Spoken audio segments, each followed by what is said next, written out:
आज इस वीडियो में हम नौकरी अर्थात एम्प्लॉयमेंट के संदर्भ में बात करेंगे। जन्म कुंडली में ग्रहों की ऐसी कौन सी स्थिति होती है कि जातक की नौकरी कम उम्र में ही लग जाती है, उसका एम्प्लॉयमेंट अर्ली एज में ही हो जाता है। तो इस संदर्भ में हमारे ज्योतिषीय ग्रंथों में इस प्रकार के योग का वर्णन मिलता है कि जन्म लगन या जन्म लगन का स्वामी, जन्म कुंडली में जन्म लगन या जन्म लगन का स्वामी चर राशि में स्थित होता है। जन्म कुंडली के दशम भाव और दशम भाव का स्वामी मजबूत अवस्था में होता है और दशम भाव के स्वामी का जन्म लगन और लग्नेश से संबंध होता है। यह संबंध दृष्टि के द्वारा भी हो सकता है, साथ होकर भी हो सकता है या राशि परिवर्तन के द्वारा भी हो सकता है। और यह सभी ग्रह और भाव पापी ग्रहों से पीड़ित और दूषित नहीं होते हैं, तब ऐसे में जातक को उसके कम उम्र में ही अर्ली एज में ही नौकरी मिल जाती है। तो इस सिद्धांत को, इस ज्योतिषीय सिद्धांत को एक उदाहरण के द्वारा समझने का प्रयास किया जाए। यह कन्या लगन की कुंडली आपको दी जा रही है। अब यहां नंबर 6 लिखा हुआ है, केंद्र में प्रथम भाव में वहां शनि बैठे हुए हैं अपनी वक्री अवस्था में। यहां शनि कुंडली के 5वें भाव 6ठे भाव के स्वामी हैं। जहां नंबर 10 लिखा है, जहां नंबर 11 लिखा है, दोनों भाव के स्वामी 5वें और 6ठे भाव के स्वामी शनि हैं। वह जन्म कुंडली के प्रथम भाव में जहां नंबर 6 लिखा है बैठे हुए हैं। पंचम भाव के स्वामी होने के कारण शनि यहाँ शुभ फलदायी ग्रह हो गए। फिर जन्म लगन कन्या प्रथम भाव जहां नंबर 6 लिखा है उस भाव के स्वामी बुध है। बुध जो है इस कुंडली के दशम भाव के भी स्वामी है। जहां नंबर 3 लिखा है वह जन्म कुंडली का दशम भाव है, दशम भाव के भी स्वामी बुध है।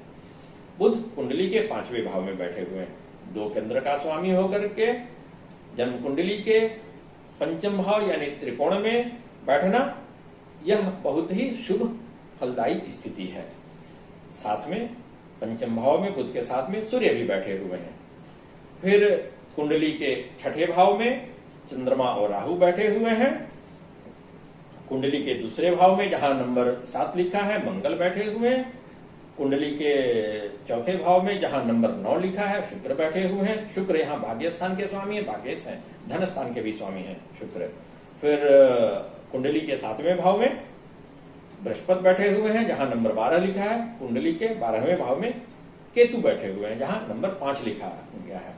अब देखा जाए शनि यहाँ पंचम भाव 6ठे भाव 2 भाव के स्वामी है। पंचम भाव के स्वामी होने के कारण शनि शुभ फलदायी ग्रह हो गए। दशम भाव प्रथम भाव 2 केंद्र का स्वामी होकर के बुध कुंडली के पंचम भाव में बैठे हैं, यह भी बहुत शुभ फलदायी हो गए। जन्म लगन प्रथम भाव पर बृहस्पति की शुभ दृष्टि पड़ रही है। जहां से हम लोग करियर का विचार करते हैं कुंडली के दशम भाव का से, वहां शुक्र की शुभ दृष्टि पड़ रही है। शुक्र यहाँ भाग्य स्थान के स्वामी है, धन स्थान के स्वामी है। शुक्र की दशम भाव पे दृष्टि पड़ना बहुत ही शुभ फलदायी योग बनता है। फिर लग्नेश बुध और दशमेश बुध का पंचम भाव में होना। अब देखा जाए बुध और शनि के बीच में राशि परिवर्तन भी हो रहा है। जहां बुध बैठे हैं उस भाव के स्वामी शनि हैं और जहां शनि बैठे हैं उस भाव के स्वामी बुध हैं। तो दोनों के बीच में राशि परिवर्तन भी हो रहा है। यह सब शुभ फलदायी स्थिति बन गई। कहीं से भी यह कुंडली पापी ग्रहों से पीड़ित या दूषित नहीं है। इसका परिणाम क्या हुआ कि जातक को बड़ा कम उम्र में ही, अर्ली एज में ही नौकरी मिल गई। एक और उदाहरण के द्वारा समझने का प्रयास किया जाए इस सिद्धांत को कि एक और दूसरी कुंडली लिया जाए। यह भी कन्या लगन की कुंडली आपको दी जा रही है। नंबर 6 लिखा हुआ है ऊपर में केंद्र में, वह प्रथम भाव है जन्म कुंडली का। कुंडली के 3रे भाव में राहु बैठे हुए हैं जहां नंबर 8 लिखा है। कुंडली के 4थे भाव में चंद्रमा बैठे हुए हैं जहां नंबर 9 लिखा है। पंचम भाव में, यहां भी पंचम भाव में बुध बैठे हुए हैं, साथ में मंगल है। मंगल यह अपनी उच्च की राशि में बैठे हुए हैं, मकर में बैठे हुए हैं। कुंडली के 6ठे भाव में सूर्य बैठे हुए हैं, जहां नंबर 11 लिखा है कुंडली के 7वें भाव में शुक्र और बृहस्पति बैठे हुए हैं। 9वें भाव में जहां नंबर 2 लिखा है केतु बैठे हुए हैं, कुंडली के 10वें भाव में शनि बैठे हुए हैं। अब देखा जाए एक योग का अभी हमने जिक्र किया कि जन्म कुंडली में जन्म लगन या जन्म लगन का स्वामी चर राशि में स्थित होता है। तो यहाँ बुध जो है वह जो प्रथम कुंडली का हमने उदाहरण दिया, वहां भी बुध जो है चर राशि मकर में बैठे हुए हैं। चर राशि कौन कौन सी हो गई? तो मेष, कर्क, तुला, मकर, यह चर राशि कहलाती है। तो यह जो उदाहरण के द्वारा हमने समझाने का प्रयास किया जा रहा है, इस दूसरे उदाहरण में दूसरी कुंडली जो दी जा रही है, तो यहां भी देखा जाए बुध जो है चर राशि मकर में बैठे हुए हैं। बुध 2 केंद्र के स्वामी हैं, लगन और दशम भाव के स्वामी हैं, मंगल के साथ में बैठे हुए हैं। फिर पंचम भाव का स्वामी शनि है, कुंडली के दशम भाव में, जहां से हम लोग रोजगार, व्यवसाय, करियर का विचार करते हैं, शनि बैठे हुए हैं पंचम भाव के स्वामी होकर के। फिर कुंडली के 7वें भाव में शुक्र और बृहस्पति बैठे हुए हैं।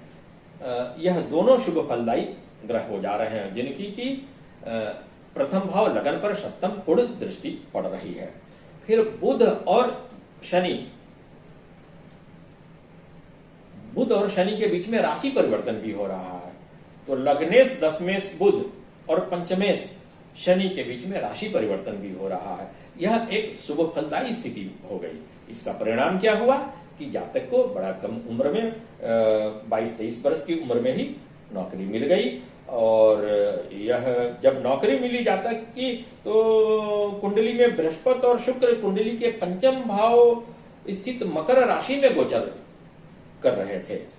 तो इन दोनों उदाहरण के द्वारा जो कुंडली दी गई, इन दोनों के द्वारा समझाने का यह प्रयास किया गया है कि कुंडली में ग्रहों की ऐसी कौन सी स्थिति होती है कि जातक को कम उम्र में ही नौकरी मिल जाती है, उसका एम्प्लॉयमेंट अर्ली एज में ही हो जाता है।